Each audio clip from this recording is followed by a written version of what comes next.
Nature émotive, une initiative présentée par Cosmo Marque et Stratégie.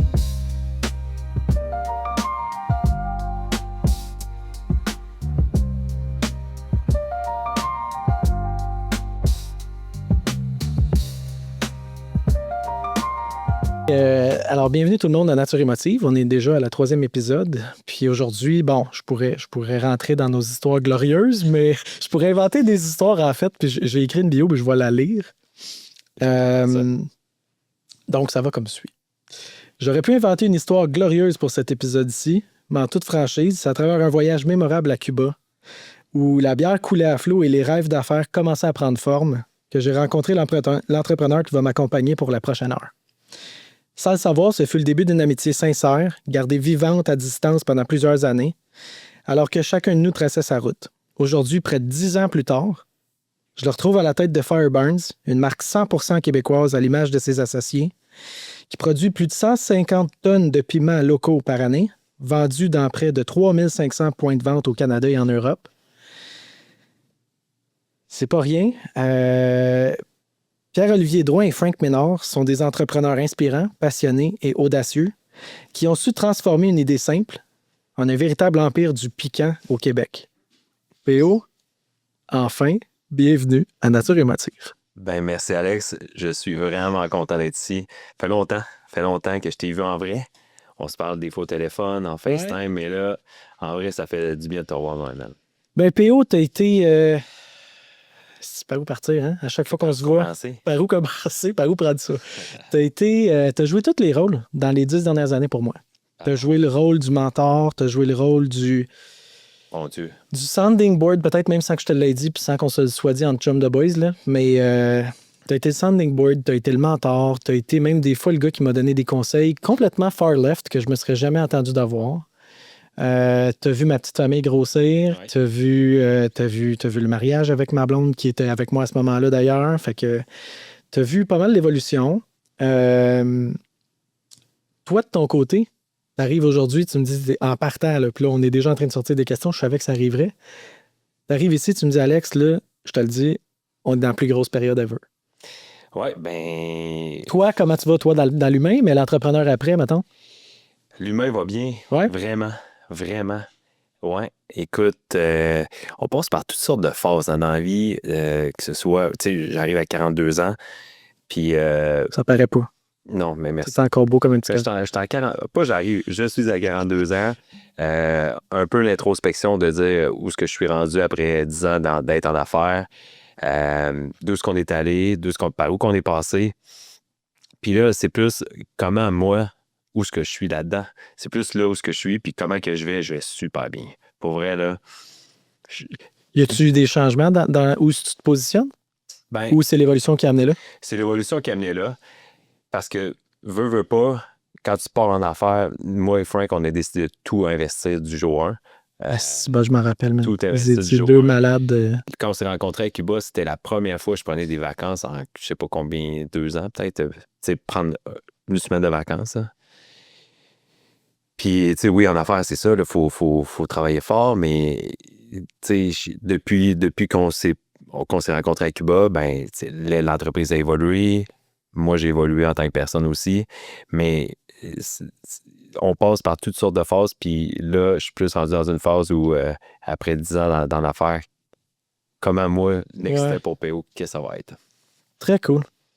Puis si tu prenais la place de Frank, d'ailleurs, Frank n'a pas pu se déplacer, peu importe, malheureusement, là, mais si tu prenais la place de Frank, comment vous vivez ça à deux, l'expansion? Tu penses que vous avez les deux un peu le même mindset, puis c'était recherché, cette expansion-là? Ouais, c'est ce qu'on veut, parce que quand on a fondé l'entreprise, on s'est dit un jour, on veut être partout sur la planète, hein, puis c'est des grosses aspirations. Ouais, je m'en rappelle, moi, jour 1, vous le disiez, là. Puis, tu sais, c'est son lot de défis. Si tu veux grandir, évoluer, expansionner ton entreprise, bien nécessairement, il faut tout que tu investisses dans ta business, tu sacrifies énormément. Moi, j'avais pris la décision de sacrifier mon côté personnel, donc, tu sais, peut-être mettre le côté d'avoir une famille, de m'investir dans une relation ou de bâtir autre chose personnellement pour l'entreprise. Puis c'est le choix que j'avais fait au début. Je me rappelle, dans les tout débuts, j'avais fait ma gestion des attentes. Je m'étais dit, écoute, qu'est-ce que tu es prêt à sacrifier pour faire cette entreprise-là?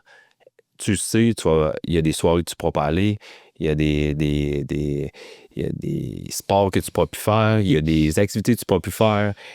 Qu'est-ce que tu es prêt à faire pour aller là où ce que tu veux aller? Puis c'est ce que moi, je m'ai fait comme gestion des attentes. Puis même si je me couche tôt un soir, puis je vois dans mes stories des amis sont ailleurs ou sont en train de faire une activité, ben ça me dérange pas parce que Tu as fait un choix j'ai conscient. fait ces choix-là C'est un choix conscient. aller où est-ce qu'on veut aller, où est-ce qu'on s'en va avec l'entreprise. Puis qu'est-ce que vous poussez? Dans le fond, qu'est-ce qui vous a poussé, vous autres, à se lancer dans ça? Là, je connais un peu l'histoire, mais tu sais, ça remonte, là. Ça remonte à long. Là. Fait que, tu sais, je check les deux gars, je me dis... premièrement, nous autres, il faut le dire, grande parenthèse, ça a été une amitié chimique. Là. Ouais. C'était instantané. Là. Ça a été le fun. Puis ça a duré tout le temps. Là. Puis c'est ça, je pense que c'est un fit. Même C'est une amitié naturelle. Même on se parle pas en 3 mois quand on se parle au téléphone. C'était hier. C'était hier. Fait que, effectivement, je suis d'accord avec toi là, quand on s'est rencontrés. Que... C'était vraiment le fun. Toi, puis je me rappelle, Alex, t'arrivais d'une semaine. T'étais 2 semaines, hein, je pense, à Cuba, puis t'arrivais au resort. On revenait de... Je me trompe-tu? Du Mexique, genre. Ça fait un esti de bout. Excusez mon langage. Mais Ça fait un méchant... Je sais pas, mais il me semble qu'on revenait d'une place. Quelque chose comme ça, puis dans l'amitié, ça a cliqué instantané, puis écoute... Des mal de tête s'en suivent après. Plusieurs affaires Peut-être que je buvais. Ouais, Peut-être que je c'est buvais. ça. La version hardcore. Il y a eu des... Parce que ça fait 2 ans que j'ai arrêté de boire, donc ça fait 27 mois déjà. Là. OK, on revient là-dessus. Ouais, parfait. Garde ça en tête, tu sais, ça va suivre. Parfait. On revient là-dessus, garde ça en tête. Il y a eu même, tu sais, il y a eu des week-ends qui s'en sont suivis, là. Tu sais, tu dis tout le temps, T'étais venu à Québec. on va se voir après les vacances. Finalement, d'autres autres, on l'a vraiment fait, puis ça a fini en party monumental, là. À Québec. À chaque fois, les fois où on est allé. Photos sur mon Instagram de ces soirées. Fait que ouais, ça relève à là. Puis là, t'as arrêté de boire. Quoi, juste... Complètement. Justement, ben, à un moment donné, je me suis retrouvé à croiser des chemins. Puis je me disais, qu'est-ce que je veux faire pour mon entreprise en tant qu'humain? Ouais. Il faut que je change des habitudes. Il faut que je change des choses pour arriver au but que je veux aller. Il y en a qui sont capables de le faire, puis ça, c'est correct aussi. Mais pour moi, il fallait que je change des habitudes. La COVID a fait en sorte que je me suis mis à boire beaucoup seul à la maison, en cuisinant, puis j'ai pris ces habitudes-là, puis je consommais beaucoup d'alcool. Puis c'est drôle parce que je me rappelle, c'était le 13 février, c'était le soir du Super Bowl. J'arrivais d'un voyage en France, aller voir notre client là-bas. Puis en France, je te confirme, tu bois beaucoup plus d'alcool que d'eau. Alors, on a ça arrivé d'une semaine où avec tes clients, tu bois beaucoup. Puis en revenant, je me suis dit, il faut que je change quelque chose. Puis 2 semaines après, je m'en allais avec mon père, chez mon père en Beauce pour écouter le Super Bowl. Puis au retour sur l'autoroute 73, je me rappelle, je reviens sur l'autoroute 73 à la hauteur de Saint-Joseph. Je me dis à moi-même, c'est fini. Puis ça a été la dernière fois que j'ai pris une goutte d'alcool. Aussi simple que ça. Parce que t'aimais pas ce que ça te faisait de toi? Parce que t'aimais pas le fait de pas contrôler l'habitude, genre? C'était rendu une habitude que j'avais besoin de boire tous les jours. Je me disais... Ben, c'était bon de le nommer avant que ça devienne un problème très sérieux. Et je me l'ai nommé à moi, puis je me suis dit, OK, là, c'est comme... J'arrive chez nous, il faut que je me fasse un verre d'alcool. Puis là, c'est comme... Ça s'en allait pas dans le bon sens. Non, ça pas. Alors, j'ai fait, c'est terminé. C'est la dernière fois que je l'ai pris. Good job. Pour vrai, man, good job. Ouais. Monumental. Moi, pour vrai, je suis vraiment bien là-dedans. Moi, je t'envie. Pour... Parce que je suis pas prête complètement à arrêter de boire. Complètement. Ralentir ma consommation, je l'ai faite, là. Souvent, je suis bon pour le faire. Mais je suis un peu pogné dans un pattern où si je me laissais aller puis je mettrais pas de discipline, ça serait genre le pattern de...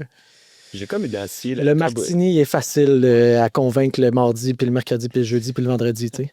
Puis là, le mardi, il est dur, mais si tu dis oui le mardi, le mercredi devient encore plus facile à convaincre, puis le jeudi, c'est sûr, tu sais. C'est ça. Fait que t'as bu toute la semaine. Exactement. Puis moi, j'ai identifié... C'était comme rendu une zone de réconfort. Prendre un verre, tu sais. Ouais, la béquille, là.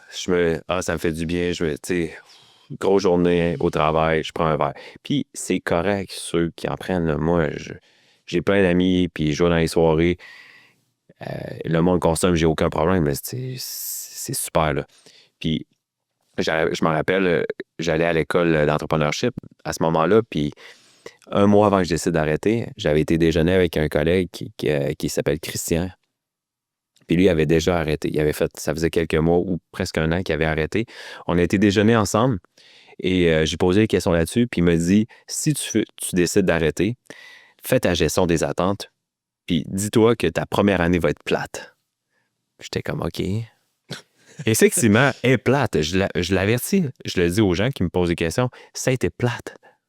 Mais quand je dis plate, c'est que toutes les activités que tu fais, tu vas au Festival d'été de Québec, tu vas dans des soirées, tu as besoin d'avoir un verre à la main, puis tu prends Parce que ça fait partie intégrante de l'expérience. C'est ça. Tu prends un verre, les inhibitions partent, donc tu es beaucoup plus festif. Fait qu'il faut que tu réapprennes tout ça, à avoir du fun.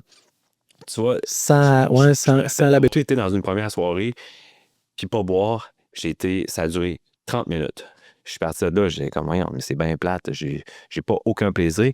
Puis après ça, moi, je m'étais dit, je fais 1 an, puis à ma graduation, c'était presque un an après, ça allait faire 1 an le 13 février, puis ma graduation d'école était mi-mars, ou 21 mars, quelque chose comme ça, l'année suivante. Puis je m'étais dit, je vais prendre un verre de champagne à ma graduation.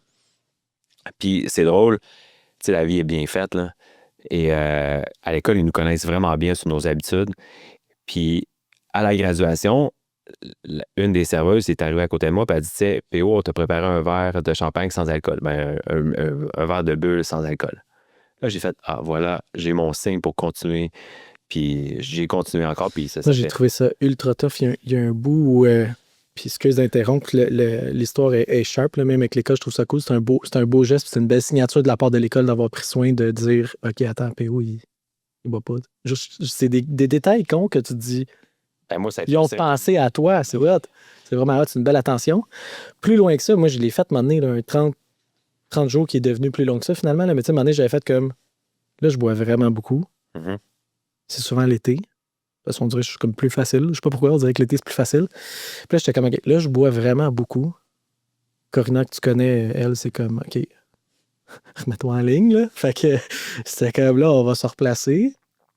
Puis elle m'avait dit, tu sais, je l'avais dit avec elle, j'étais comme, si je suis pas capable de faire un 30 jours, pas une goutte, on a un problème. Ouais. On a vraiment un problème, puis il faut régler là. Puis finalement, je l'ai fait, mais tu sais, les 2 premières semaines, tu fais juste penser à ça parce que on dirait que parce que t'as pas le droit, tu fais juste y penser. C'est ça. C'est 10 fois pire. L'habitude part quand même, est capable de partir. Puis moi, je m'en rappelle, là, écoute, anecdote, festival d'été. Ça faisait depuis février, mars, avril, mai, juin, juillet. Ça faisait 4 ou 5 mois que j'avais arrêté. Foo Fighters. On est un vendredi ou jeudi, je me rappelle pas. Il fait 25 degrés. Et là, on était dans une section, puis il n'y avait même pas d'eau pétillante. Tu comprends, j'ai pas eu de plaisir. Vraiment pas. J'ai même pas apprécié mon show. Tu comprends que ça a été quand l'habitude part, mais tu associes tout le temps l'alcool au plaisir. Puis c'est correct, là. Mais aujourd'hui, tu sais, je me souviens, il y a quelques semaines, j'étais allé dans une fête d'amis, puis on était dans un resto-bar, puis on danse en ligne, puis j'étais minuit, demi, soir, j'avais du plaisir. Fait que tu réapprends à avoir du plaisir quand même sans alcool. Là. Cool témoignage. Merci. Puis on l'entend pas, je trouve, des gars de notre gang, notre type de jeune entrepreneur, le stress dans le tapis. Il y en a que c'est l'anxiété, il y en a que c'est... Peu importe la raison, là. Je trouve ça cool de le mettre de l'avant, puis même de dire... Mais moi, c'était une béquille. C'était rendu... Ben non, mais tu sais, je me rappelle, moi, là, les années où tu desservais... Tu desserres encore, mais tu sais, tu desservais les restos, tu desservais les bars, les clubs, les ci, les ça, là.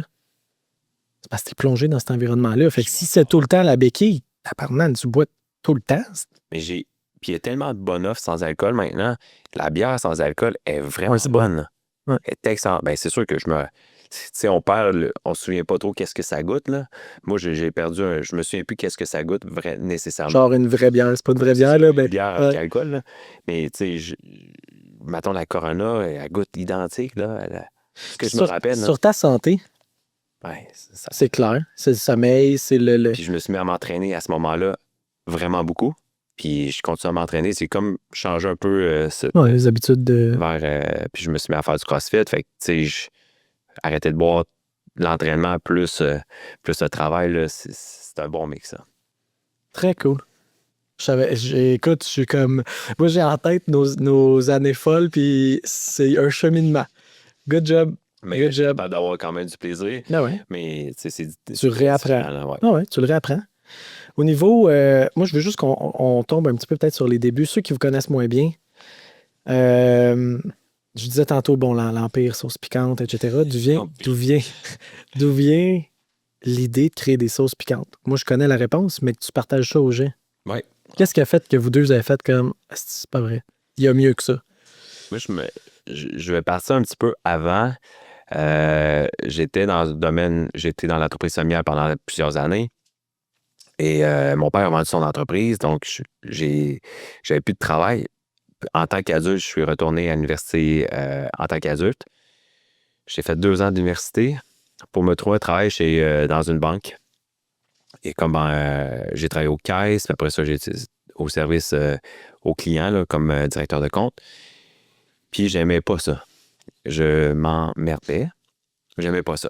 Je suis de l'air surpris. Je suis pas surpris par tout. Donc, j'aimais pas ça, puis c'est un super bel job, là. C'est Ah super ouais. bel job, mais pour moi, c'était pas fait pour moi. J'aimais pas ça, donc j'ai décidé, je me suis trouvé un contrat de travail pour aller travailler pour une compagnie québécoise en Floride de golf. Donc, je travaillais dans un centre d'appel où que je prenais des appels puis je bookais des temps de jeu pour des Québécois qui allaient jouer au golf en Floride. Fait que j'étais allé en Floride pendant 8 ou 9 mois. Quelque chose comme ça, là, la perte de temps m'échappe, là. Mais j'ai vraiment aimé l'expérience. Vraiment, vraiment. Puis là-bas, un gars avec qui je travaillais qui s'appelle Max, un soir de mars, on est allé dans un bar sportif écouter un match du Canadien. Et lui, Là-bas? ouais, il commande des ailes piquantes, puis moi, des ailes nature, je mangeais pas piquant à cette époque-là. Puis par erreur, dans le match, j'ai pigé dans son bol d'ailes, puis j'ai mangé des ailes piquantes, puis c'est ce goût-là qui a fait « OK, c'est bon de la sauce piquante. » Ouais. Puis suite à ça, j'ai commencé à acheter plusieurs sauces piquantes là-bas, puis à goûter toutes sortes de sauces qui se faisaient là-bas, parce que là-bas, en Floride, c'est quand même populaire la sauce piquante, plus qu'ici au Québec. Puis à mon retour, j'ai commencé à travailler dans un bar à Lévis, un resto-bar. J'ai connu une fille là-bas qui m'a présenté mon partner Frank, que j'ai actuellement. Puis ça a été vraiment un coup de foudre amical, moi et Frank. On est devenus des super bons amis. On est 2 personnes totalement différentes. Puis là, on s'est dit, lui, il travaillait sur certaines recettes. Moi, j'avais mes idées de sauce piquante. Puis là, on s'est dit, hey, on va faire une compagnie de sauce piquante. Au début, tu ris, tu sais. On va devenir le prochain Tabasco canadien. Je l'ai pas dit tantôt parce que je me suis dit, je veux pas, tu sais. Non, ça me dérange pas. Moi, Hey, je me rappelle encore, tu me disais, on va devenir Regarde. le prochain. prends Tabasco, là, mieux. C'est ça. C'est ça qu'on va faire. Là, je t'aurais maquillé. Vous êtes 2 malades. Ben, Exact. go. Puis aujourd'hui, c'est fou parce que ça se concrétise. C'est concrétisé en bonne partie. Tu peux acheter de la sauce originale dans tous les Sobeys partout au Canada. Fait que, tu sais, c'est quand même Puis t'as des points de vente en Europe aussi. aussi. Donc, plus barbecue en Europe, là, moins sauce piquante, mais plus barbecue. Pourquoi juste... Ben, pas juste, là. On va dire pourquoi certains produits plus que d'autres? C'est une stratégie d'entrée ou... Oui, puis en fait, puis aussi, c'est du segment de marché. Oui, il y a de la demande. Le prix aussi. Il y a plein de facteurs qui viennent en ligne de compte, mais on a commencé avec la ligne de sauce barbecue. Puis là, ben, les condiments vont rentrer bientôt. C'est sur le prochain container, si je me rappelle bien.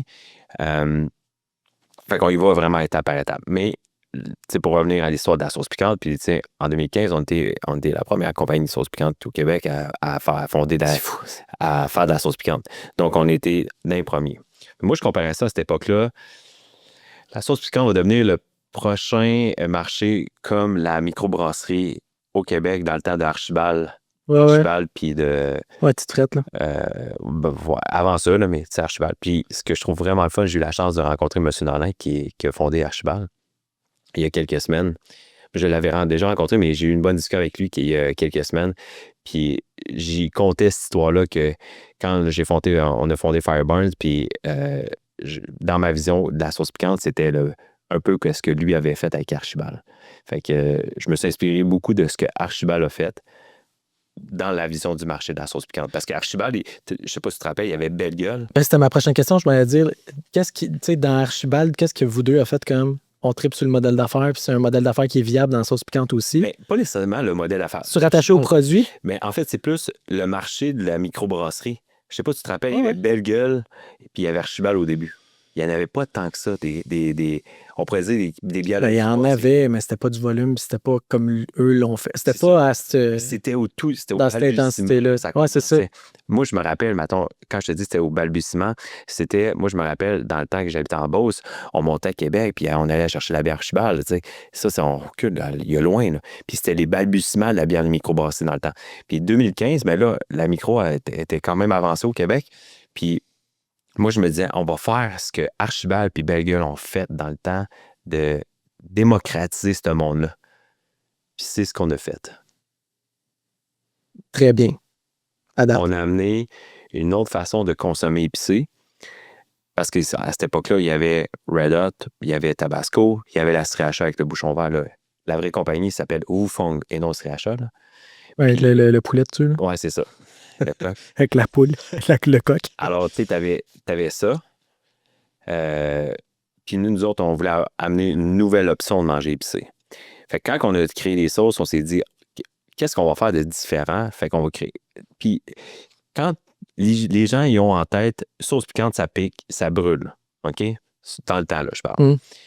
Nous, on s'est dit, on va faire des sauces qui sont savoureuses, où tu vas retrouver un goût, une saveur avant le piquant. Fait que c'est pour ça qu'on a créé Fireburn, c'est pour amener quelque chose de nouveau puis changer la façon de consommer. Fait que dans le fond, rapidement, tu rencontres Frank. Le match est bon. Ouais. Les deux gars, vous tombez en amour avec la même idée, Mm-hmm. à peu près. Là, tu arrives à un premier produit. Ouais. La recette, comment? Moi, c'est ça que je déconstruis parce que tu te souviens, au moment où on s'est rencontrés, là, je le fais moins, je le fais quasiment plus. Mais tu te souviens que je faisais pousser mes propres piments, puis dans le temps, les grands-parents de ma conjointe étaient encore en vie. Oui, je me rappelle. Le grand-père italien, puis c'était, écoute, la cour au complet, là, arrache le gazon, c'est un jardin. Expliquer aussi qu'il n'y avait pas des chorizo partout. Là. Non, je pense que tu comprends pas. Là. Tu comprends Les pas. Là. chorizo, me semble, il y avait une... J'aurais des photos là, que je te montrerai après. On peut peut-être même le mettre en picture-in-picture par-dessus l'épisode. Ouais. Ceux qui le voient sur YouTube. Là. La saucisse suspendue là, à la grandeur du sous-sol. Ah ouais, je me rappelle. Le grinder à viande. Quoi, ils te font là. Ouais. C'est cool parce que ça a imprégné notre famille à nous. Fait que, moi, je sais que quand les filles vont être plus vieilles, ou avec ma blonde, on fait encore de la saucisse à chaque année. Il y a le vin qu'on l'a échappé, mais un des oncles connaît la recette, puis sait comment le faire, puis on pourrait se virer de bord puis faire une batch, tu sais, commencer une première batch. Le jardin, ça a resté. Chaque année, tu le sais, de toute façon, là, de l'été, chez nous, il y a un jardin, la moitié de la cour, c'est un jardin, j'ai mes tomates, mes concombres, toutes mes affaires. Je fais mes huiles piquantes. Fait que, tu sais, je sais ce qu'il y a dans ça, mais je me dis, comment tu passes de deux gars qui s'assoivent, qui disent, OK, on crée une recette, mais là, après ça, il faut commercialiser, embouteiller, l'étiquetage, le brand. Ouais, là. OK, oui. C'est astronomique, là. Je veux dire, comment que tu... Ben, Toi, à ce moment-là, tu travaillais-tu encore à la moi, banque? j'ai décidé de... Pas à la banque, à l'initiative de vente? En fait, j'ai décidé de tout arrêter puis juste faire ça. Frank, il n'a pas fait ça parce que malheureusement, on ne pouvait pas les deux s'embarquer à temps dans plein. les risques. Ouais. C'était impossible. Fait j'ai fait un bon 3 ou 4 ans comme ça. Mais Frank travaillait aussi. Il venait de soir, de fin de semaine aussi. Là, il mettait beaucoup d'heures. Là. Mais 3-4 ans, pas facile? ça a été des... Ouais. Ouais, ça a été vraiment pas... Mais ça a été le fun. C'est des super belles années pour Alex. Moi, j'ai trippé ces 3 premières années-là. J'en ai parlé à qui? Je me souviens plus qui dernièrement. J'en parlais avec Richard l'épisode dernier, que tu connais très bien, Richard Boclan. Ouais, Richard, ouais. Mais moi, c'était ça. Mes premières années, là. Les premières années. Même affaire que toi, quand je suis sorti, puis que j'ai finalement eu les couilles de le faire, puis que ma décision était tranchée, là. C'était comme... Tu as dû avoir beaucoup de plaisir avec Richard. Oui. T'as-tu vu l'épisode? Pas encore. T'as le temps? T'as le temps à retourner? Tantôt. Ben, ah non, moi, c'était ça. Puis c'est le... Un peu comme toi, là. Je venais d'un certain confort, des grosses jobs bien établis, l'entreprise familiale, t'es obligé de dealer avec dire à papa, non, moi, not for me. Ah, c'est ça. C'était très bien comprendre. Je me mets à ta place facilement. Fait que, OK, fait que là, t'arrives à les deux gars, toi, Frank fait des heures en sourcil par-dessus sa job déjà, qui est en soi déjà beaucoup. Ouais. T'as toi qui est hustler à temps plein. Comment qu'on fait ça? Ben, c'est Tes premières bouteilles, tu trouves ça où? Tout? Moi, je trouve ça hot. Là. Le gars de produit en moi triple. Ouais, mais c'est ça l'affaire. Tu trouves ça où, des piments? En 2015, là, je veux juste qu'on se rappelle. Au Québec.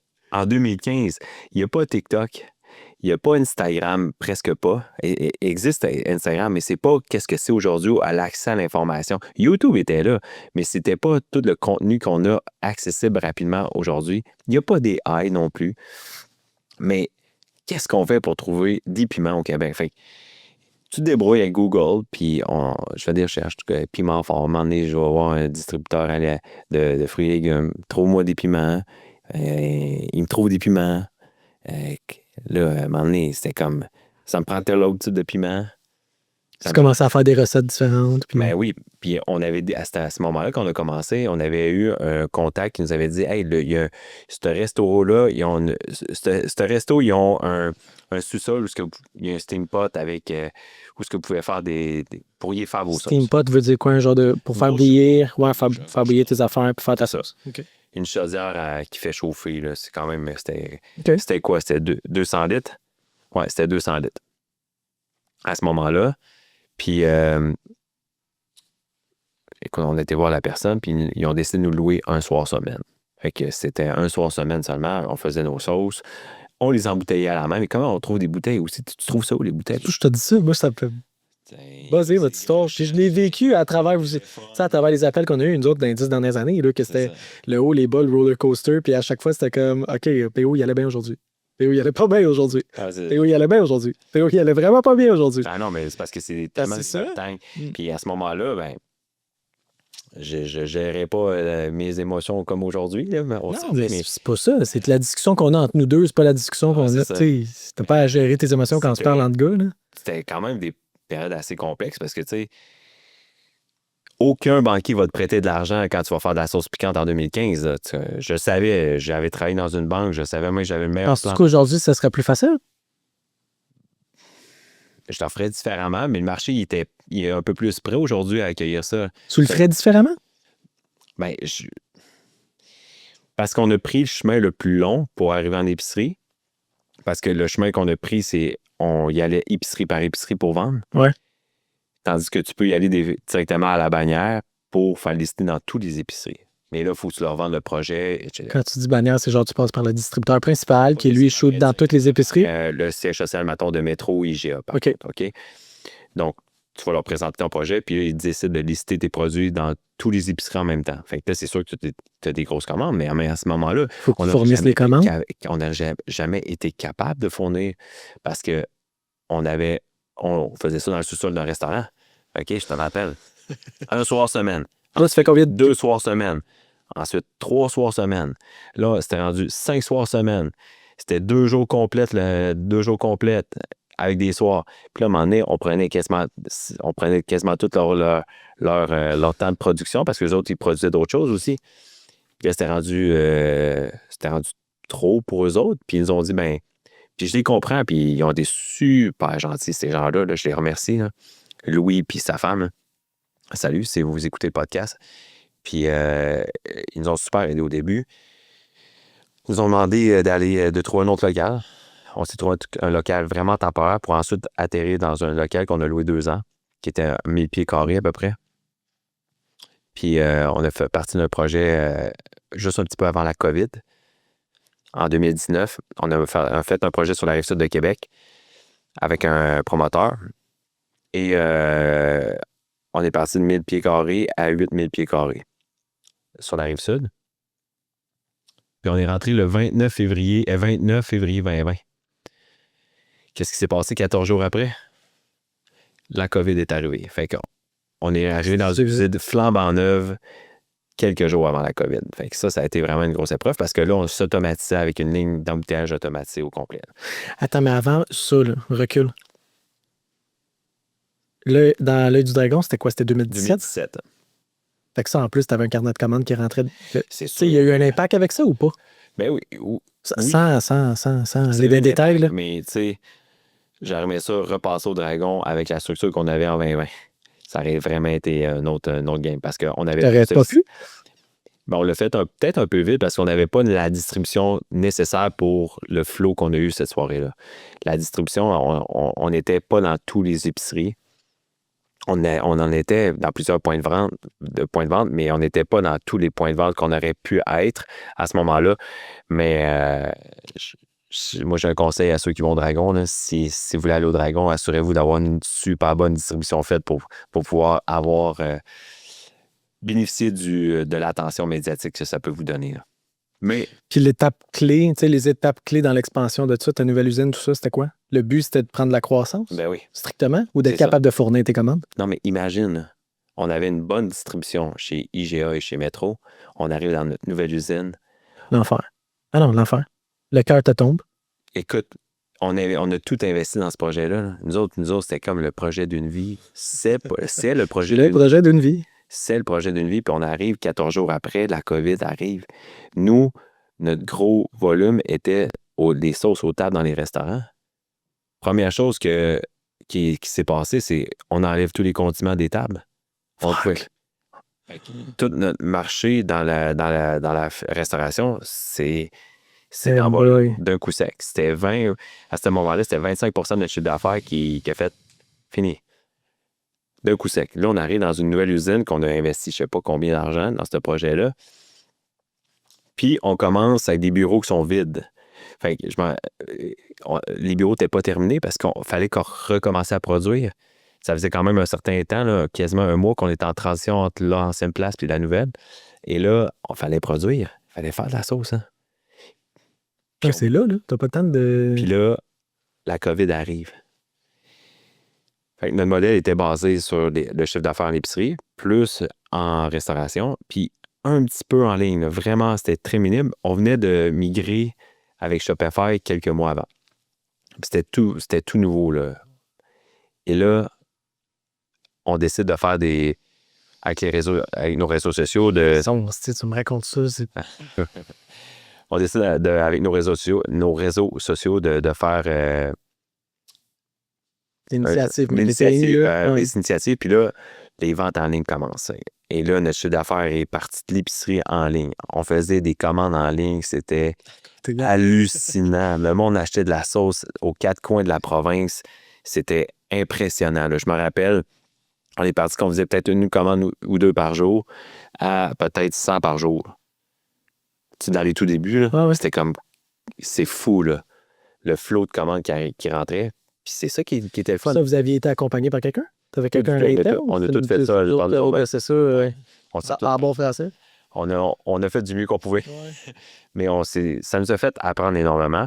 Moi, la COVID, OK, ça n'a pas été vraiment le fun, là, tout vivre ça, mais moi, je prends ça, ce bagage-là, puis je trouve que ça a été l'apprentissage en vitesse accélérée. Là. Ben, je suis un peu du même avis. Tu sais, moi, j'ai construit ce qu'on a aujourd'hui, c'est dans le COVID. Tout s'est fait dans le COVID. Je me suis marié dans le COVID, tu te rappelles? Je t'avais demandé, tu peux-tu me trouver des cadeaux de mariage, quelque chose? Tout était fermé. Je sais quoi? Ouais, je me rappelle. Nous, le mariage, c'est ça a passé de 250 à... Au début, on avait une liste de 250. Le gros mariage italien, la grosse affaire. Là. Italien, là. Grosse affaire. Finalement, ça a tombé 75 personnes, genre la deuxième liste. Okay. Puis finalement, le mariage officiellement, ça a été genre 30 personnes. Puis la place où on s'est mariés, ont été assez nice. C'était, on va le nommer, là, même à ce point-là, là, c'était l'hôtel William Gray. Qui Qui nous ont permis de passer des invités comme le staff. OK. Sinon, oublie ça, là, on était à 30. Aïe, aïe. Ça veut dire qu'il fallait éliminer, genre, lequel des autres on aime le moins. Non. Tu sais, là, ça, c'est pas hot, là. Non. Ça non plus, c'est pas hot, là. Fait que c'est pas business, mais tu sais, au niveau relationnel entre ma blonde et moi, c'était un stress astronomique. Puis là, sûr.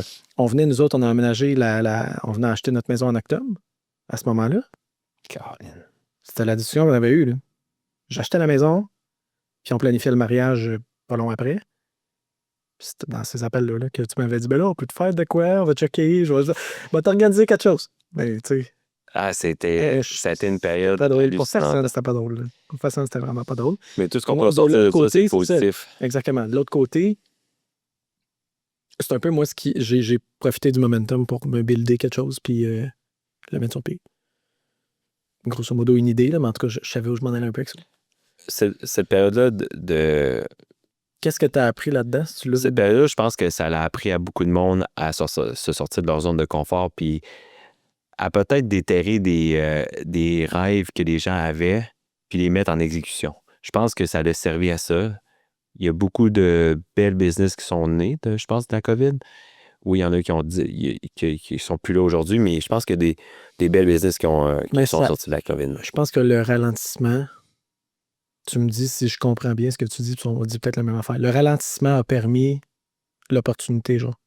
Parce que ça ralentissait, premièrement, le monde a eu le temps d'être à la maison, se remettre en question de j'ai-tu encore le goût de faire le travail que je fais aujourd'hui. Oui, le travail que je fais aujourd'hui. Les conditions, c'est-tu vraiment ça? Là, je pourrais faire moins et être à la maison plus souvent.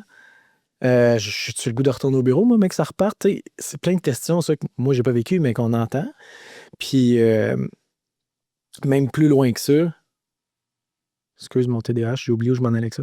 Mais en fait, ça l'a permis à des gens que, probablement, que depuis des années, ils disaient « Hey, j'aimerais ça faire ça. » Il y avait des projets Ouais, c'est ça. depuis plusieurs années, puis ils disaient « Hey, là, puis étant donné que la vie va vite, ben ces projets-là restent en arrière d'eux, puis ils ne mettent pas de l'avant. » Tandis que là, le fait d'avoir arrêté pendant un certain temps, de dire « Oh, OK, là, je t'ai arrêté, j'ai le temps de penser, j'ai le temps de réfléchir. » Et là, le projet arrive de l'avant.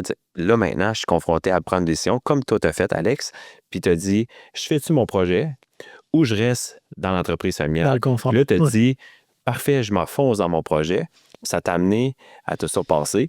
Puis aujourd'hui, je pense que tu ne l'aimerais pas. Là. Il y avait des questions aussi, puis tu le sais, on n'a pas besoin de rentrer là, mais il y avait des questions quand même de... Familial, j'ai-tu le goût de faire ça? Je me mettais en question énormément. J'étais pas heureux. Les raisons qui me gardaient là, c'était strictement le confort. Puis là, aujourd'hui, est-ce que tu es heureux? 100%. Je peux pas être plus sur mon X. Parfait, ça. Puis j'imagine que ça paraît. Il va pas être plus sur mon X, mais c'est ça. Tu fais tout ça, puis tu te dis à la fin de la journée, pourquoi je peux juste imaginer là, quelqu'un qui est dans des rôles d'envergure un peu comme toi. Là. Tu te mets en question et tu te dis OK, attends. Là. La nouvelle usine, je me souviens des chiffres, là. On les dira pas, mais je me rappelle, tu me l'as déjà dit. Comment tu dors? Là? Comment ton cœur lâche pas? Là? Je suis pas dans même aujourd'hui, j'ai la même question, Alex. J'ai la même question. Tu as une résilience, puis vous aviez en tête que ça va marcher. No matter what. Puis Frank, ça fonctionne la même et ça va continuer de fonctionner. C'est ça. Puis, il faut juste... Je pense que la résilience que Frank et moi, on a par rapport à se remettre en question si on fait les bonnes choses, nous aide beaucoup. Des fois, on est dans le confort, on dit hey, on a fait ça, c'est bien, on reste demain. Mais nous, constamment, on se remet en question sur on a-tu les bons produits, on a-tu le bon packaging, l'emballage. Est-ce qu'on a les... Bon, c'est pour ma mère. Là. Ma mère, elle va être contente si je prends les bons mots français. Est-ce qu'on prend les bonnes décisions? Fait que je pense que cette capacité-là de dire hey, on se remet en question, on fait-tu les bonnes choses? Oui, non, OK, si. Et tu-vous accompagné?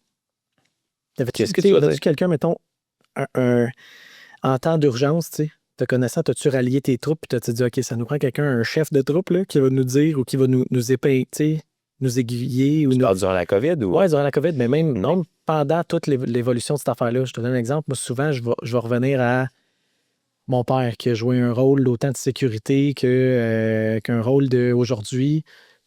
Coach, mentor, puis il voit que ça marche, puis que là, il pousse, puis que c'est comme, OK, t'es capable, on pousse la machine. Ou ma blonde, tu sais, que tu connais, qui est complètement l'inverse de moi, puis c'est ce qui fait le succès du couple, c'est qu'elle est capable de me grounder puis de dire, hey, les nerfs, là, tes idées, là, puis tes plans, puis tes projets, là, puis t'es en train de... c'est ça, là. Ben, j'ai mon père. Mon père, c'est vraiment un pilier. Puis, on le met pas de l'avant, là, mais... Puis ça c'est...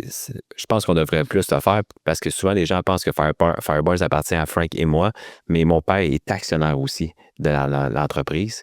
Et il agit comme mentor et vice-président de finance aussi. Donc, il travaille, même s'il est à la retraite depuis plusieurs années, il travaille encore. Il fait peut-être 25-30 heures semaine, quand même, à son âge. Il a 72 ans, là, quand même. Là. Puis, je suis très fier là, de travailler avec lui. C'est pas toujours facile. On a appris à travailler ensemble. On a une belle relation. c'est sûr que on a 2 bons caractères.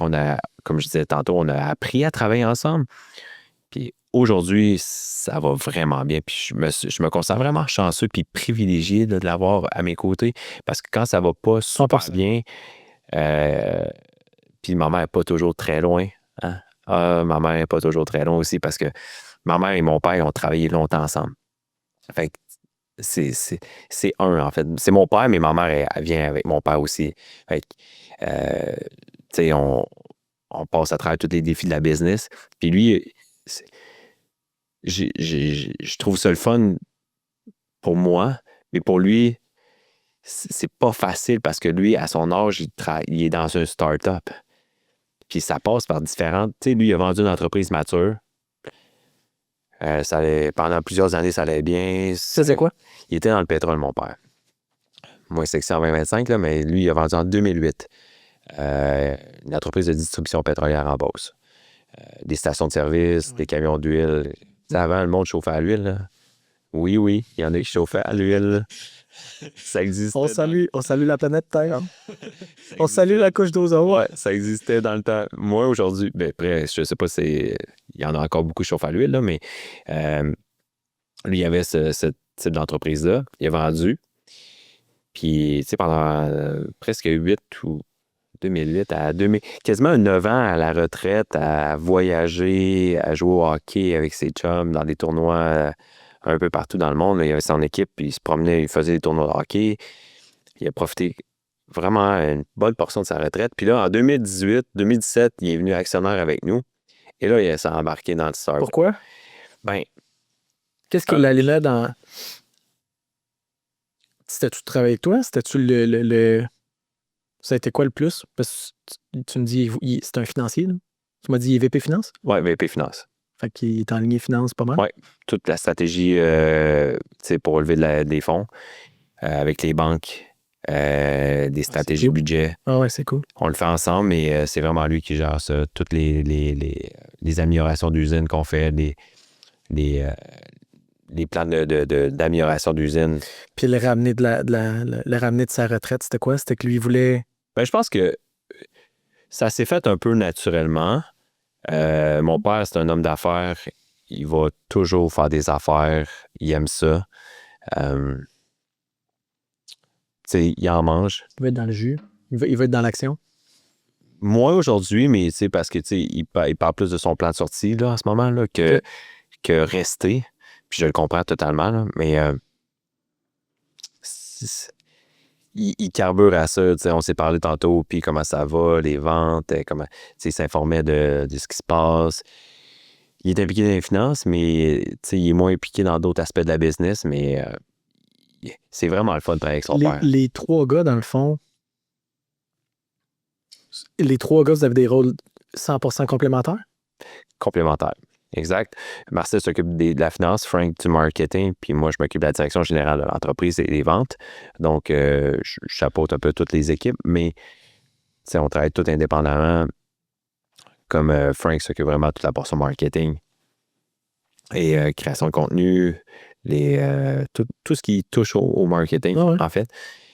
Puis Marcel, comme je disais, les finances, mais on travaille conjointement ensemble. Là. Puis c'est vraiment le fun. Puis tu dis... On est quand même du... Tu sais, on a eu des bouts de tough, Alex, là, mais tu sais, je pense que là, on a du plaisir, là. Ben là, la machine est rodée comme il faut, puis tu commences, tu sais... Ça fait juste 9 ans, hein? On s'entend, Alex, ça va faire 10 ans. Ça va faire 10 ans en juillet. T'avais une belle business il y a 5 ans aussi, là. Je veux dire, tu dis ça quand ici, c'était... Tu avais une très belle business, là. Oui, mais ça vient avec son lot de défis, quand même. Ben oui. Tu sais, on a des bons défis, là. Mais ça, c'était tu voulais à Cuba il y a 10 ans. Fait que je t'entends pas chialer. Je ne chiale pas, j'adore ce que je fais, puis j'échangerai pas ma place avec personne. J'adore faire ça. Tu sais, là, je me suis plus réimpliqué dernièrement dans les opérations, puis je suis content d'être revenu dans les opérations un peu plus. Puis ça me permet de me replonger dans des... Avant, c'était quoi? T'étais aux ventes? T'étais vraiment que je travaillais plus sur l'entreprise que dans l'entreprise. OK, je comprends. Quand tu dis opération, c'est ça. Là, t'es dans les ventes. T'es dans le public. T'es dans je m'occupe plus de l'usine. Ce matin, j'étais dans l'usine. On avait des enjeux, donc j'étais impliqué un peu plus de m'assurer avec les équipes. Oui, puis là, tu es en période de rush en plus. une grosse période parce qu'on vient de changer notre emballage. Puis, tu sais, ça vient avec son lot de défis. Hey, on a pris tout ce qu'on avait bâti puis on l'a tiré un peu au téléphone. J'allais dire au téléphone. Ben, c'est parce que... J'ai eu un appel qui est rentré. Allô, c'est ta mère. Non. Salut, man. Je suis avec Alex. T'es où, là? Je suis à Montréal. Ah, ouais, c'est bon, ça. Non, mais en fait, j'ai perdu ce que je dis. Tu vois, c'est ça. Moi, t'as dit. On parlait de tes des opérations, t'étais dans le shop, il y a un feu à matin à éteindre dans le shop. Tu sais, on a changé notre emballage. C'est ça, je disais. On a changé notre emballage. Puis là, on a pris tout ce qu'on avait bâti, tout l'emballage qu'on avait. Puis on a dit, nous, on change complètement, on s'en va dans d'autres types d'emballage pour les mêmes produits. Mais là, moi, j'avais pas réalisé, puis ça, puis je l'ai bien communiqué avec les équipes, là, j'avais mal évalué l'ampleur de ce changement-là. C'est énorme. Parce que, tu sais, tout est setupé tout est réglé au quart de tour dans une usine par rapport à ton type d'emballage, des recettes. Tout est planifié. Et là, tous les gens sont habitués de faire les mêmes choses. Et là, nous, on a dit, on prend ça, ça allait bien, on le tire au vidange, on recommence à zéro. C'est littéralement recommencer à zéro parce que c'est pas les mêmes bouteilles, c'est pas les mêmes bouchons, pas les mêmes étiquettes, pas le même type Vous êtes allé d'étiquette. vraiment beaucoup, beaucoup plus loin que juste le branding. Là. Non, on a tout changé. L'emballage, les bouteilles. La seule chose qu'on n'a pas changé, c'est les recettes.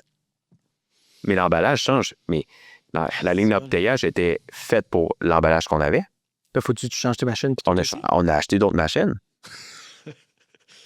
Faut faire fitter ces machines-là, il faut que ça fonctionne. Puis il faut ajuster. C'est aussi niaiseux la chute à bouchon pour mettre le bouchon. Là. C'est plus les mêmes chutes. Fait que il fallait tout rechanger. Là. Oh my God. Fait que ça venait avec son lot de défis. Puis il faut que Puis dans quel but? Pourquoi vous avez tout. Y avait-tu une raison précise? C'est une question de prix, profit, des affaires de même? Pas du tout. Pour automatiser puis c'est améliorer? qu'on a voulu innover la catégorie des sauces. On a voulu amener quelque chose de nouveau dans la catégorie des sauces barbecue, des condiments.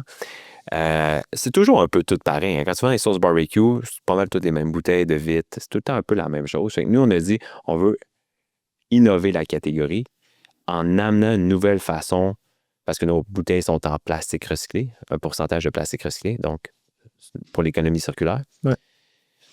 Aussi drôle que ça puisse paraître, tu peux pas acheter du verre recyclé. J'ai essayé, là. Si quelqu'un écoute, puis envoyez-moi un contact si vous en trouvez. J'ai vraiment essayé de trouver des bouteilles en verre recyclé. Ça ne se trouve pas. Ben, où ça se trouve, puis le coût est astronomique. Là. Et teinté de notre couleur. Marc, en plus. Alors, tu sais, c'est bien le verre, là, je trouve ça bien, mais ça se recycle moins bien que, en tout cas pour nous, l'emballage, là, que le plastique. Le plastique que nous, on achète en ce moment, c'est du plastique recyclé. Alors, on apporte notre apport à l'économie circulaire par rapport à ça. Là. Fait que ça a été des choix stratégiques. Il y avait 4 piliers décisionnels pour le changement, puis l'économie circulaire, ça en faisait partie. Donc... OK, mais là, l'impact va plus loin que tu engages une boîte comme la nôtre, qu'on refait les couleurs, les logos, les sites web, tu sais, tout le ton identitaire. C'est next level. Là, Non, là tu touches à la shop, tu touches le produit. Le marketing, les ventes, tout refaire Le pricing change aussi un peu. Le price, c'est la seule chose qui n'a pas changé, puis les codes barres. Puis les recettes. C'est vrai, il y a 3 choses qui n'ont pas changé. Recettes, code barre, puis pricing. C'est la seule affaire qui n'a pas changé. Mais ça a été... Ça te permettait-tu de rentrer des nouveaux produits? On a enlevé des produits, puis on en a ajouté des nouveaux. On a fait des remaniements dans les catégories. Là. Très sharp. Ben, puis là, moi, c'est parce que dans ma tête, je spin, là, je pense c'est tout, là. Même le layout de la shop change sûrement. Parce que tu as des nouvelles machines. On a changé le layout de l'usine. Les machines sont plus à la même place. Tout a changé. Là. C'était un gros investissement. Là. C'est plus que... C'est plus, hey, on change des bouteilles. Ça va... On a commencé ce projet-là, on s'est dit ça en juillet passé. Puis si j'avais à le refaire, on ferait ça sur 2 ans au lieu de 8 mois. Qui est un petit peu intense, 8 mois. Non, c'est... Ben, ça l'a amené beaucoup de stress dans les équipes. On a perdu beaucoup de monde à cause de... Je constate qu'on a perdu beaucoup de monde à cause de ce projet-là. C'est beaucoup de pression. On a arrêté de vendre pendant 2 mois parce qu'il fallait vendre ce qu'on avait en épicerie. On change tout. Ah, fait qu'il faut que tu liquides ce qui est... Faut vendre ce qu'il y a. Ils font quoi, mettons? Ça, c'est l'expertise pour me répondre, c'est sûr. Ils font quoi? Tu changes le modèle, tu peux pas rentrer un nouveau modèle à côté. Tu peux pas mettre deux bouteilles. Ben là, dans j'en vois dans l'épicerie, puis tu sais, c'est normal. Là, il en reste, on peut pas tout... faut que tu fasses un push pour le... hard cut-off, là. Si tu fais Ils jettent les produits. non, tu coupes, là, t'arrêtes de vendre. Puis on liquide ce qu'on a. Après ça, on fixe une date, puis on recommence cette date-là. En projection des Si on recule bien loin, c'est quoi les... Mettons, les plus gros défis que tu as vécu à travers ça? Puis là, je me mets ma tête vraiment nature et motive. Je vais aller voir. Ça peut inspirer du monde qui écoute, c'est garanti. Là. C'est des défis Le astronomiques. plus gros défi, je pense, c'est de la mobilisation des équipes pour faire ce changement-là. Parce que toi, tu crois sur ton projet, mais il faut que tu le fasses croire à ton équipe pour qu'il le fasse. Parce que c'est pas Frank et moi qui... C'est pas un one-man show, là, Fireburns.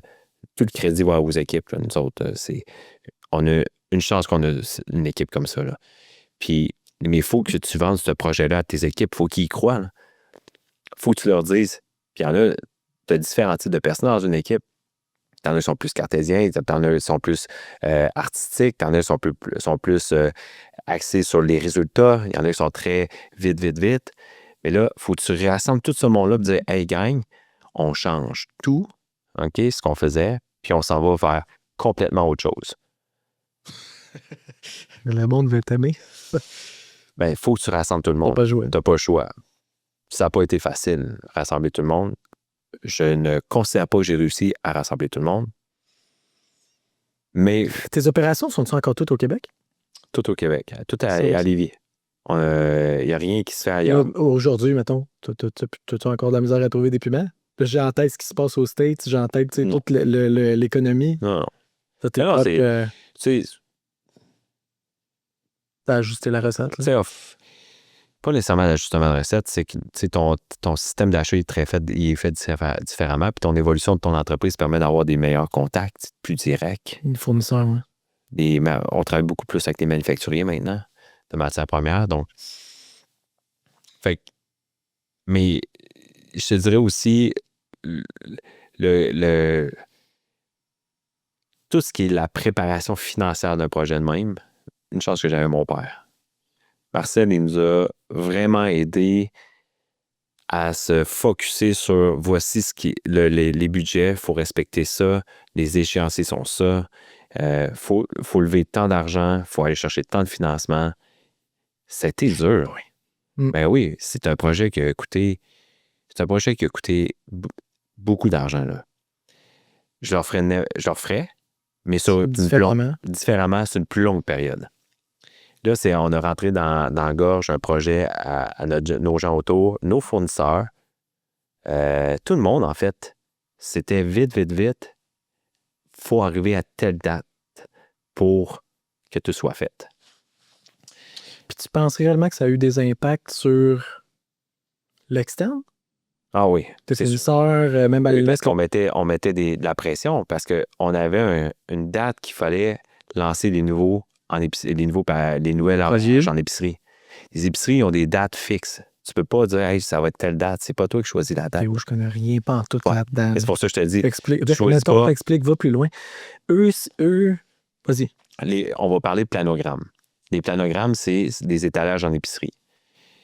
Chaque épicerie a ses changements de date de planogramme dans l'année pour la période d'été, hiver, automne. Ils ont des saisons. Ouais. On voit apparaître des nouveaux produits. Certaines fois, dans une épicerie, eux autres, ils ont des dates où ce qui change.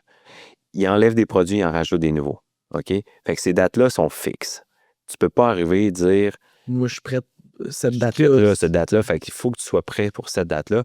Et nous, on a un courtier qui travaille avec nous, qui est notre distributeur canadien.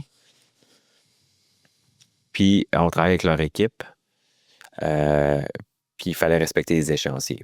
Puis, ces dates-là, ils étaient fixées au 15 de mars. Il fallait livrer, nous autres, tout le 15 de mars. Puis, t'es rentré. Rappelle-moi la date, tu l'as dit tantôt? Ben, les épiceries ont commencé à recevoir. Ben, on a livré un petit peu plus tard, là, mais il n'y avait pas beaucoup de délai, mais il fallait arriver pour cette date-là. Donc, les nouvelles machines, le layout, il fallait faire le moindre retard, tu capotes. C'est ça. Ça a été dur. Ça a été vraiment pas facile. Puis là, ces machines-là, tu trouves pas ça n'importe où? Là? Non, pas du tout. Puis c'est des délais. C'est là. c'est des délais. 15, 16, 18 semaines de fabrication plus installation. Ils sont flambettes. Ben oui, c'est Tout est flambant neuf.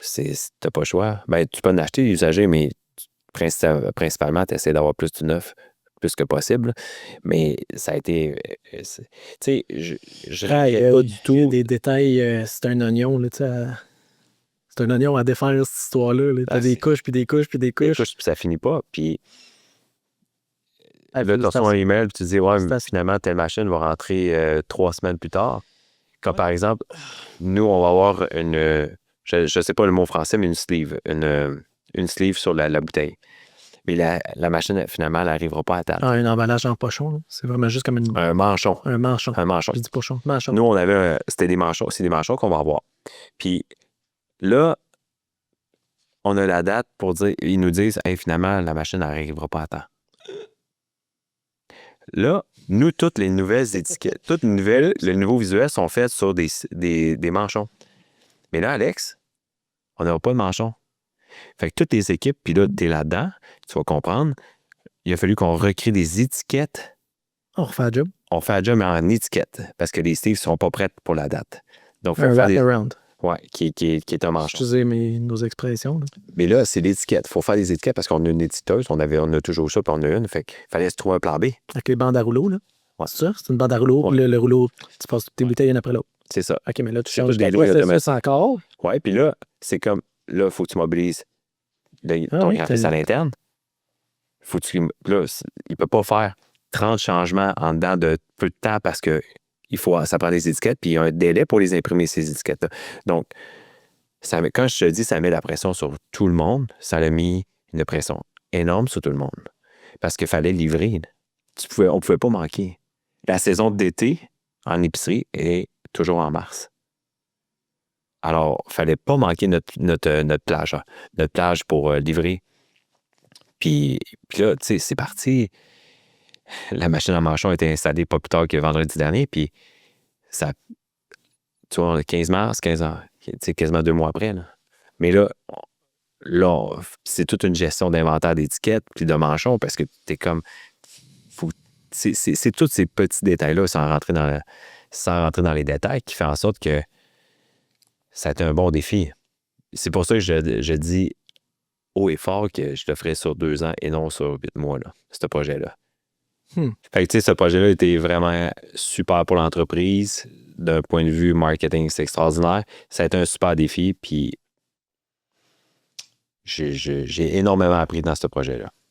Fait que niveau stress, à travers tout ça, là, niveau stress, gestion des imprévus, tout ça, c'est vous trois qui avez pogné ça en main ou t'as des RH à l'interne? T'as des... On a une personne à l'interne qui fait comptabilité RH. Puis aussitôt ça peut paraître, on est une vingtaine dans l'entreprise. Donc, c'est autant la production, aux ventes, au marketing. C'est pareil, pourquoi? Ben, tu sais, ça peut paraître plus gros que les gens peuvent dire hey, vous êtes beaucoup, beaucoup, mais non, pas tant que ça. Tu sais, c'est une usine, on a des gens qui travaillent dans l'usine, on a des gens aux ventes, des gens au marketing, comptabilité. Fait que oui, on a tout géré ce projet-là à l'interne. On n'a pas fait nécessairement faire, ben c'est sûr pour les layouts, les machines, oui, tu n'as pas le choix, là, mais le reste, tout se gère à l'interne. On aime bien ça, gérer à l'interne. Non, mais c'est bien correct. Une fois que ça c'est fait, c'est quoi le plan pour Fireburns? Ça, c'est la question que tout le monde doit poser. Le métier, le prochain step, what's next? Prochain step. Écoute, grossir la marque, ben en fait, faire connaître la marque. Parce que, tu sais, on a fait notre entrée aux États-Unis. Ouais. Puis, faire connaître la marque, faire rayonner Barney. Qu'est-ce que Barney veut amener aussi dans cette culture-là avec ses produits? Tu sais, Barney est toujours bien déguisé sur chaque étiquette. Tu peux développer sur Barney, ceux qui savent. Barney, effectivement, ben, c'est une bonne idée. Je n'ai même pas posé le... Sur l'étiquette de Fireburns, vous avez un bulldog anglais qui s'appelle Barney. Puis quand on a créé le nom Fireburns, Barney, on l'a toujours nommé, son surnom, Barnes. Donc, tu sais, en 2015, on a commencé avec la sauce piquante, donc on a pris Fire et Barnes, on les a collés ensemble pour créer le nom Fireburns. Donc, ça vient vraiment du chien sur l'étiquette, qui est le chien à mon partner Frank. Puis, c'est notre président d'entreprise. Barney a pris sa retraite il y a un peu plus que 2 ans. Et, Party Network. puis là, maintenant, on a Barney Junior qui a pris la relève. Bon. Qui est Barney Junior qui a pris la relève, effectivement, de la direction de l'entreprise. Parce que c'est notre président, on travaille pour lui. Puis l'expansion, dans le fond, Barney, comment il va gérer, lui, l'expansion ces prochaines années? T'as-tu Barney Junior? Barney Il est pas Junior? prêt, il est pas prêt. Il est un peu fou, Barney Junior. Il est jeune encore, hein. Il a 2 ans ou 3 ans. Là. Fait qu'il est encore un jeune héritier là, qui a reçu ça de ses mains. Puis là, il faut qu'il gère ça, mais on laisse manger ses croquettes puis on s'occupe de gérer l'entreprise pour lui. Mais l'expansion, ben, si on veut bien faire connaître la marque au Canada puis aux États-Unis, c'est vraiment ça. Puis être un agent de changement aussi dans la culture de manger du barbecue, de manger piquant et des condiments. On veut vraiment amener l'entreprise Fireburns, c'est une entreprise où il y a des familles de produits. Hein. Il y a une gamme de produits barbecue, piquant, de sauce piquante, de condiments et de produits asiatiques. Fait que, c'est une famille de produits à l'intérieur de l'entreprise. Puis quand tu traverses les douanes aux States, le thinking est différent, l'idéologie est différente, à la limite, le branding marche différemment, la pub marche différemment. Toi, dans tes produits, y a-t-il certains produits que tu positionnes aussi peut-être en effet de ça? Là, y a-t-il un positionnement puis une approche complètement différente ou vous y allez à votre manière, vous autres? Puis... Ben, on n'a pas nécessairement le contrôle comment on veut positionner en supermarché aux États-Unis nos produits. On fait des présentations puis on fait des suggestions. Ça marche-tu de la même manière? Ça ressemble au Canada puis aux États-Unis, mais tu sais, Alex, aux États-Unis, dans le sud des États-Unis, il fait du barbecue à l'année. À l'année, oui. Tandis qu'ici au Canada, c'est pas à l'année. C'est plus saisonnier, donc c'est là qu'on va chercher plus une... Puis aussi, c'est vrai, depuis, je te dirais, 1 an, on fait plus juste la marque Fireburns. Hein. Chez Fireburns, on fait d'autres marques. On produit pour d'autres compagnies. Fait qu'on fait de la sauce parce qu'avec les installations qu'on a faites, on a décidé de changer un peu le modèle d'affaires que c'est 100% Fireburns dans l'usine. On fait d'autres marques maintenant. Fait qu'on a développé une expertise. Fait qu'on prend, mettons, les gens qui ont ils font déjà de la sauce, par exemple. Ils cherchent une usine avec la recette. Un peu plus, ben, c'est ça, on l'adapte, on travaille avec eux autres, on fait le projet, on adapte leur projet, leurs produits. Par exemple, on fait la marque CDBD d'Alicia Moffett. OK. Alicia Moffett. Puis on fait les produits Barbecue Québec, on fait les condiments pour couche-tard. Fait que ça, on fait d'autres marques que nos produits. Ça te diversifie. C'est pas nécessairement... C'est un nouveau stream de business. Est-ce que vous allez là? Ben, peut-être c'est ce que je développe beaucoup en ce moment avec des compagnies parce que tu te fais des contacts aussi dans le marché. Puis, là, on travaille sur des projets pour le 2026 avec d'autres marques. Donc, j'ai une marque au Pérou qui est extraordinaire, là, des produits vraiment cool qu'ils ont besoin d'avoir un partenaire plus proche de leur de leur segment de marché qu'ils vendent. Alors, on travaille avec eux autres pour stabiliser leurs produits, de travailler leurs recettes, puis on fait le plan d'embouteillage pour eux autres pour 2026. Alors, c'est vraiment le fun. Vraiment hot. Ça permet, puis tu sais, on a développé une expertise, donc on le met à profit pour d'autres aussi. Là. Aïe, aïe. OK, fait que là, toi, ça explose. Là. C'est ça, les téléphones. Là. Ouais, ben là... c'est toutes sortes de... Ouais, c'est ça. C'est d'autres enjeux téléphone tantôt, là, mais je suis super content pour toi, moi. Mais tu sais, on travaille vraiment fort pour que cette entreprise-là...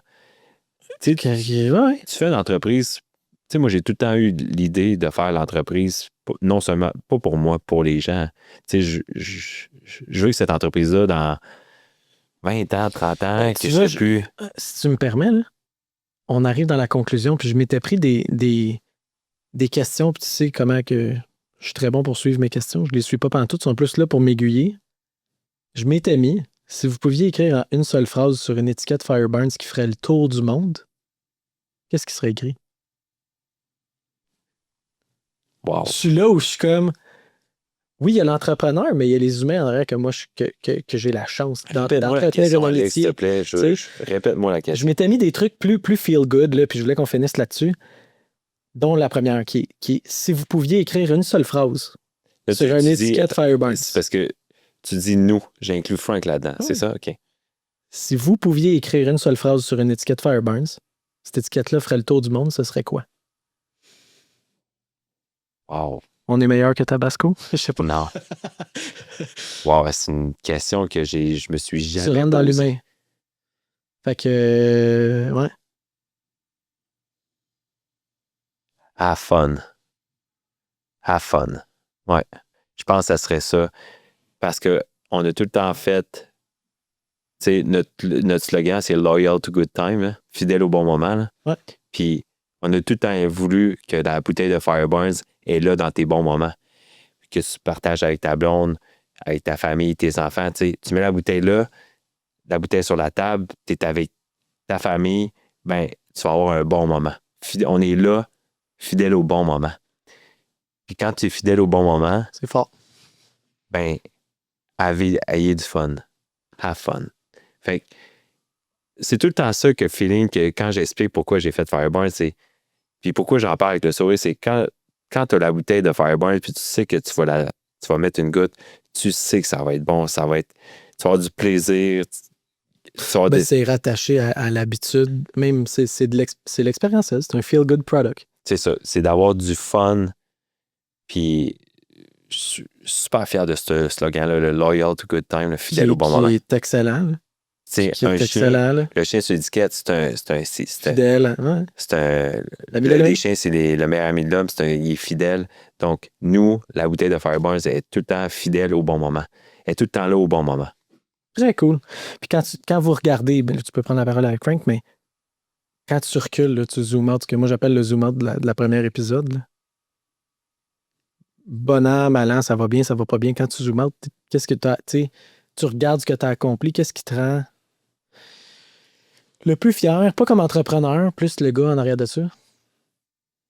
Tu sais, si je parle au gars dans le dernier épisode, je demandais à Richard, je disais, tu te fermes les yeux, puis qu'est-ce que tu dirais au gars de 20 ans qui a eu une période rough à ce moment-là, tu sais?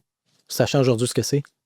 Quand tu zoomes out, qu'est-ce qui te rend le plus fier, pas comme entrepreneur, mais l'humain, le gars en arrière de ça? Que j'ai cru en moi. Ouais. C'est fort? Non, c'est vraiment ça? Que je croyais, je connaissais mes capacités. Ben, que t'as misé sur... Non, mais maintenant, tu parles du gars de 20 ans, là. Ouais. Je dis ça aujourd'hui, je disais, tu sais, je suis content que tu sois fier à tes capacités. Ici, là. Ouais. Cool. Vraiment cool. Ça va inspirer des gens, c'est sûr, qui nous écoutent. Tu l'as dit tantôt, je te le ferai répéter. Comment tu souhaites qu'on se souvienne de Fireburns dans l'histoire des entreprises québécoises? Ben, que les gens soient fiers de cette entreprise-là, nous, on a fait cette entreprise-là pour les gens. On veut vraiment que cette entreprise-là, qu'elle roule, même si on n'est plus là, que c'est une marque qui va perdurer dans le temps. On veut que ça soit imprégné dans la culture des gens du Québec, que cette compagnie québécoise-là, qui est née d'un rêve, ben, que les gens se l'approprient et qu'ils continuent avec. Là. Belle réponse. Sur ça, PO, je te l'ai dit, je te l'ai redit encore en personne. Fait que merci d'avoir pris le temps, tu t'es déplacé. Ça me fait plaisir. T'as pris l'appel, t'as dit on va être là, on va tout faire. S'il faut déplacer, on va déplacer, on va être là. Je te félicite pour la résilience. Il y a des trucs que tu m'as dit aujourd'hui qu'on se dit peut-être pas dans nos conneries puis nos discussions de boys. On salue Marcel, on salue Frank. Maman aussi. Salut la maman. Pour ceux qui nous ont écoutés aujourd'hui et qui pourraient être en train de traverser des périodes un petit peu plus difficiles, on vous invite à visiter le relief.ca où, évidemment, à travers nos partenaires, à travers Nature Émotive, vous avez accès à des programmes d'aide puis des programmes d'accompagnement. Plus loin que ça, ben, je vous invite évidemment à aller visiter le fireburns.com où est-ce que tous les produits sont disponibles. On vous avise aussi de peut-être porter attention à l'étiquette avec un bulldog. Et en cette saison du barbecue, j'imagine qu'il y a peut-être des promos, des ventes, des affaires de même qui s'en viennent. Assurément. Gardez un œil sur le site de Fireburns. Je trouve ça bien ce que vous faites. Puis, tu sais, on passe tous des moments durs dans la vie. Puis, des fois, on voit pas la lumière au bout du tunnel. Puis, moi, j'en ai vécu une dure période dans les derniers mois, puis je la voyais pas, la lumière. Là. J'étais comme, OK, tu sais, faut que ça arrête. Ben, quand on s'est parlé, t'es-tu à l'aise à ce qu'on aille là? Puis on fera pas, je veux pas qu'on... Quelques minutes, qu'on s'étire, mais tu sais, quand on s'est parlé, il y a Il y avait une curve tough. On a vécu des curve tough en même temps. Mhm. Puis, ça, c'est le bout qu'on n'a pas parlé dans toute la dernière heure parce qu'on était excités de se revoir en chum. Là. Mais plus loin que ça, tu sais, quand je t'ai expliqué l'idée du concept, t'as fait comme asti. T'es pile dessus, là. Ça existe pas. Puis, je pense que c'est là où tu t'en allais. Je te laisse aller si tu veux. Je sais pas si c'est la même période, mais cette période-là, elle était vraiment dure, puis je voyais pas exactement que. C'était dur businessment parlant, c'était dur personnellement parlant, puis j'étais comment je vais faire pour passer à travers tout ça, là. T'sais, ça prend un peu ça prend la résilience, puis il y a un peu de superpower là-dedans qui est dur à expliquer. Ouais, mais moi, je crois beaucoup, là. Je suis un gars extrêmement croyant, puis il faut que tu te remettes faut que tu t'enracines, puis tu te connectes avec toi-même. Genre, ça va bien aller? Moi, ce que je me suis dit, c'est après la pluie, il y a le beau temps, là. Ouais. Puis le beau temps va arriver. Mais tu sais juste pas que ça va venir. C'est cyclique. Puis la Moses de phrase, le temps arrange les choses. Tu veux jamais... Quand quelqu'un dit ça, là, tu fais pas des beaux yeux, la personne qui dit ça. C'est pas le fun d'entendre, mais c'est la pure vérité. Ouais. C'est le temps arrange les choses. Tu sais juste pas quand que ça va arriver, mais ça va arriver. Il y a de quoi de bien qui va arriver après ça. Puis, il y a toujours quelque chose. Là. La vie est faite de montagnes russes. C'est fait comme ça. Mais c'est comment que comment que toi, tu vas réagir là-dedans que toi, tu vas t'en sortir grandi. Je pense que ça va être notre mot de fermeture parce que si on ne s'arrête pas, on va être encore ici dans 4 heures, nous deux. Fait qu'écoute, rapidement, visitez fireburns.com, ceux qui ont des besoins en barbecue, toutes sortes de produits rattachés à ça. Portez attention évidemment en épicerie au nouvel emballage, nouveaux produits. Pour ceux qui vivent des périodes plus tough, c'est le relief.ca. Vous avez toute l'information sur natureemotive.com. Et on vous invite évidemment à visiter le natureemotive.com. Ceux qui aiment le contenu, partagez-le. C'est le plus beau cadeau que vous nous faites. Puis, PO, vraiment, merci de t'être déplacé. Ça fait super plaisir. Merci Alex. De t'être déplacé. Je trouve ça super cool. Nature Émotive tient à remercier tous ses partenaires. Pour plus de détails, nous vous invitons à visiter le naturemotive.com.